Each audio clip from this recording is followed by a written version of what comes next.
Gimana nih lagunya setelah kita bernostalgia dengan lagu tahun 90-an?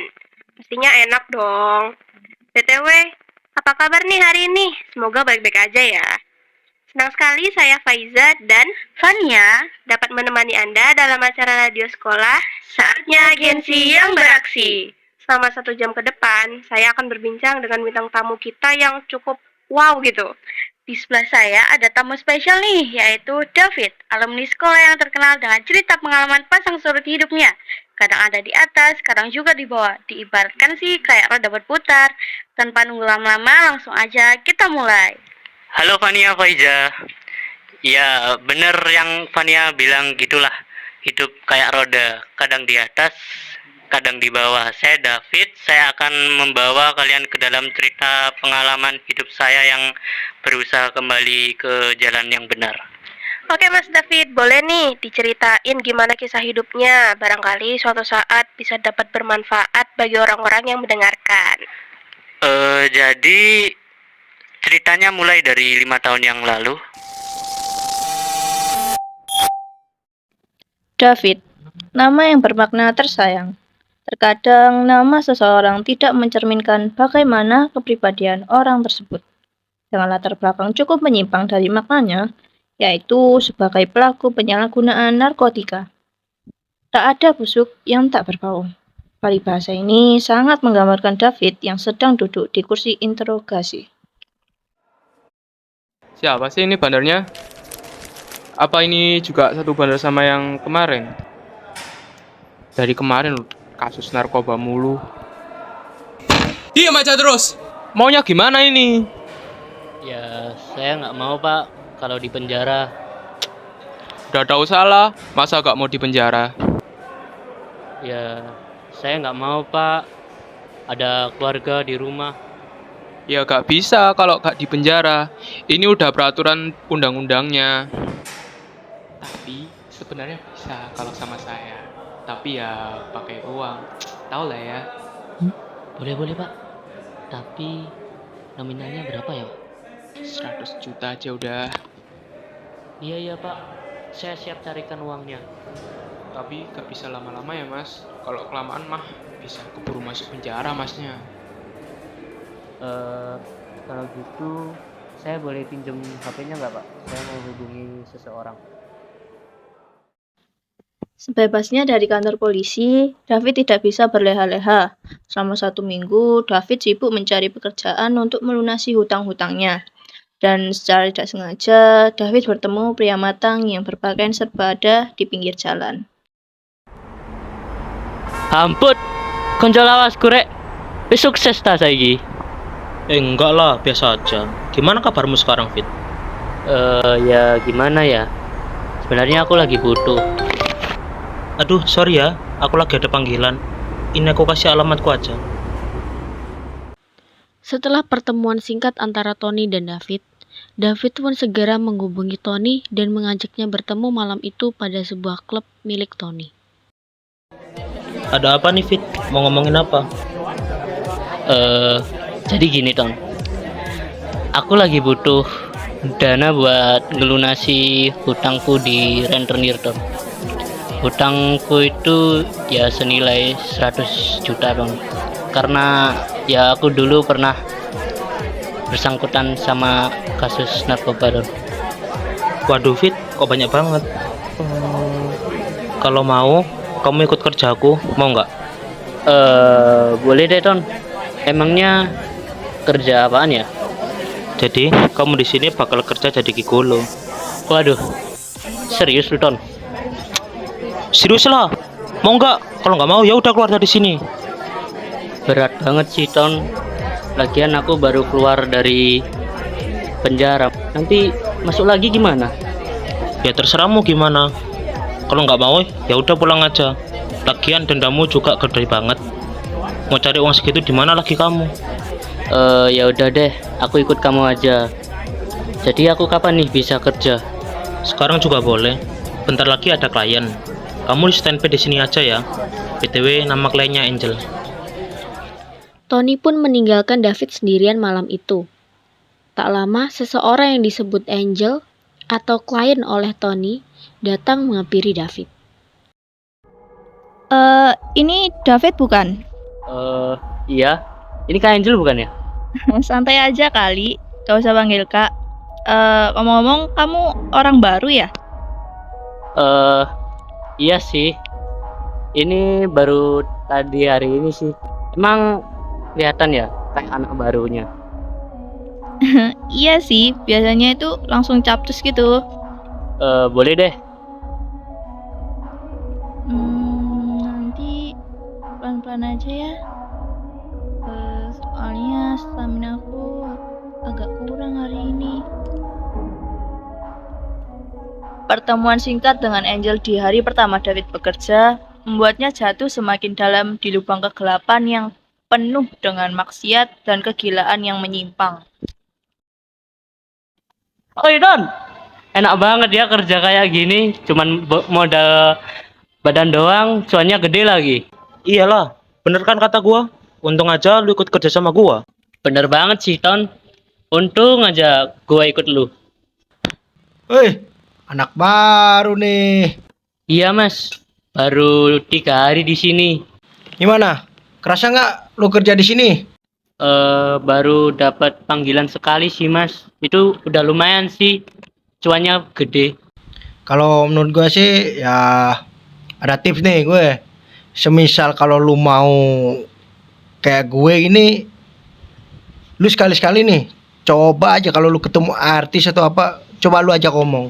Lu godain kayak lu giring kayak apa kayak you kasih diskon apa kayak. Tapi ya gitu. Ntar kalau lu udah makmur dikit ya pajak lah. Masa nggak tahu? Nanti saya coba deh. Oke Mas, nanti kalau ada aku kasih deh. Setelah berbincang sedikit dengan Aris, David ingin segera menemui Tony untuk menanyakan perihal gaji. Namun siapa sangka, secara tidak sengaja David melihat Tony sedang memukul dan menampar wajah salah satu wanita yang juga bekerja di bawah label Tony. Kerja gini aja gak becus. Maaf, Bos. Saya besok bakal cari klien yang lebih banyak lagi. Mau cari gimana lagi kamu? Bikin saya bangkrut kalau gini terus.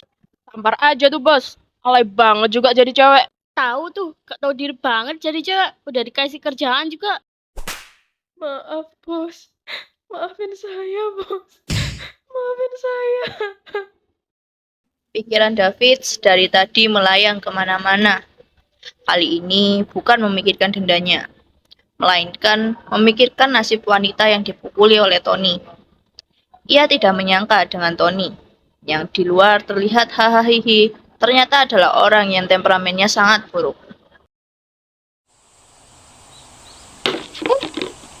Maaf mas, saya nggak lihat jalan. Minuman mas jadi jatuh nih. Oh, nggak masalah kok Mbak. Saya tadi juga ngelamun, maaf ya. Aduh gimana ya mas? Saya nggak enak sama mas. Nanti saya ganti deh minumannya. Cuman sekarang saya lagi buru-buru. Kalau gitu saya boleh minta nomornya mas nggak? Boleh. Ini Mbak. Oke, nanti saya hubungi lagi ya mas. Tidak sengaja berpapasan dengan wanita cantik dan soleha membuat David jatuh cinta pada pandangan pertama.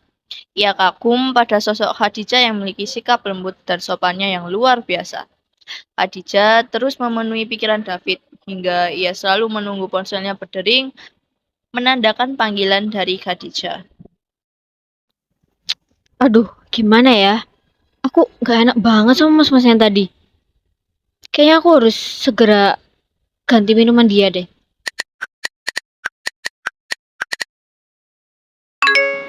Wah, akhirnya dia ngechat juga.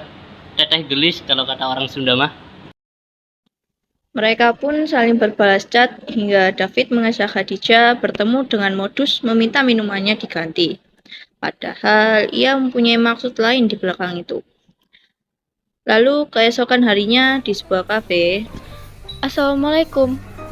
Permisi, Mas David ya? Iya Khadijah. Sini duduk di sini aja dulu. Iya mas. Maaf ya mas, soal yang kemarin minuman mas jadi tumpah gara-gara saya nabrak mas. Iya nggak apa-apa kok, Jah, santai aja. Gini Mas David, saya kan nggak enak sama Mas David. Gimana kalau nanti Mas David silakan pilih makanan atau minuman, terserah apa aja yang Mas David pingin, nanti biar saya aja yang bayar. Tenang aja kok aja, aku nggak permasalahin soal minuman sih. Jujur aku kagum pas pertama kali lihat kamu sih sebenarnya. Dan aku juga lagi butuh temen sih buat ngobrol yang bisa nyariin solusi jalan keluar dari masalahku ini. Tapi kalau kamu keberatan, ya nggak apa-apa, itu hak kamu juga. Oh gitu. Aku nggak membatasi pertemanan sama siapapun kok. Latar belakangnya juga aku nggak lihat. Selagi aku bisa bantu, terus bisa ke jalan yang positif, oh nggak masalah. Tapi aku malu sih, bilangnya gimana ya? Aku juga nyesel sih sama perbuatanku selama ini. Kayaknya berat banget. Emang kenapa Mas? Coba cerita dulu aja. Insya Allah kalau saya bisa bantu, nanti saya bantu. Sebenarnya aku kerja jadi gigolo dan aku mantan seorang napi narkoba. Dengan latar belakangku menjadi napi, aku sulit sih mencari pekerjaan. Makanya aku kerja jadi gigolo buat melunasi ya hutang-hutangku lah. Astagfirullahaladzim, berat banget masalah Mas David. Terus saya bisa bantu apa ya Mas? Ya jadi aku pingin keluar sih dari label ini. Aku udah nggak nyaman lah di sini. Bos yang punya label ini sebenarnya temen SMA aku dulu, tapi dia juga sudah buta jabatan dan jadi temperamental. Di sana ia nggak hanya jadi bos gigolo, dia juga membangun untuk wanita-wanita yang ingin bekerja haram. Aku juga ingin menolong seorang perempuan yang udah jadi korban temperamental si Tony sih sebenarnya. Namanya Mimi kalau nggak salah. Aku denger-denger Mimi juga lagi terperangkap di label itu sih. Kasihan aja aku lihat Mimi disiksa sama Tony. Kita juga bisa bantu kan? Ya aku juga pingin lapor Tony ke pihak berwajib sih. Gak peduli lah aku gimana nasibku nanti. Oh gitu. Jahat banget ya bosnya Mas David itu. Syukur deh kalau Mas David udah nyesel sama pekerjaan kayak gitu. Toh niatnya Mas David juga udah bagus buat nolong temennya Mas itu. Saya bersedia banget deh kalau mau bantu Mas David. Akhirnya, David menjalankan misinya untuk membantu melepaskan Meme dari sekapan Tony. Ia berhasil membawa kabur Meme dari ruangan kerja Tony dan membawanya pergi jauh. Terima kasih banyak ya. Gak tahu lagi aku kalau nggak ada kalian, mungkin aku udah mati di sana. Sama-sama, aku juga nggak mau lihat orang-orang tersiksa sama kebejatan si Tony itu sih. Kamu siapa? Kok kamu bisa tahu kebejatan dia? Ya, aku salah satu gigolonya di sana. Sekarang kamu udah nggak apa-apa kan Mbak? Gak apa-apa kok. Selanjutnya kita harus gimana?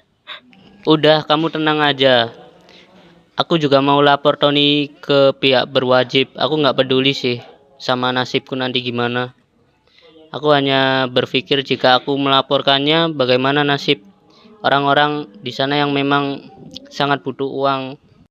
Tapi aku juga berpikir jika tidak, siapa lagi yang nanti akan jadi korban si Tony lagi. Mereka kebingungan harus melaporkan Tony atau tidak. Mereka hanya menunggu waktu yang tepat dan mengumpulkan bukti-bukti kejahatan Tony ke kantor polisi. Sekitar 3 bulan kemudian, David mendengar kabar bahwa Tony telah ditangkap pihak kepolisian akibat dari kasus kekerasan dan eksploitasi anak yang dilakukan oleh Tony. Wah, ceritanya menyentuh banget ya. Pasti nggak mudah buat Mas David keluar dari masalah ini. Pastinya sih, ya mungkin ini udah jadi takdir saya lah. Nah, gimana nih setelah dengar ceritanya Mas David? Pasti ceritanya sangat menyentuh hati ya. Semoga hal ini bisa menjadi pembelajaran untuk kita semua dalam segala hal. Amin.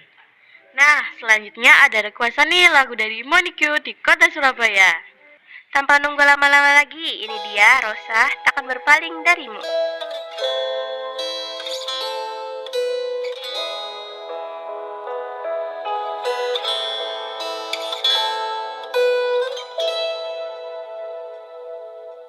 Kala malam bersihkan wajahnya dari bintang-bintang dan mulai turun setetes air langit dari tubuhnya.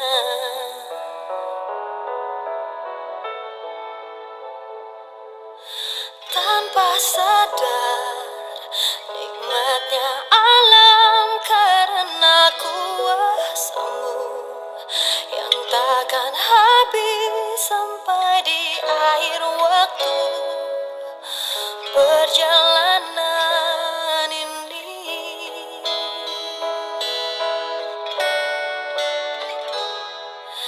Terima kasihku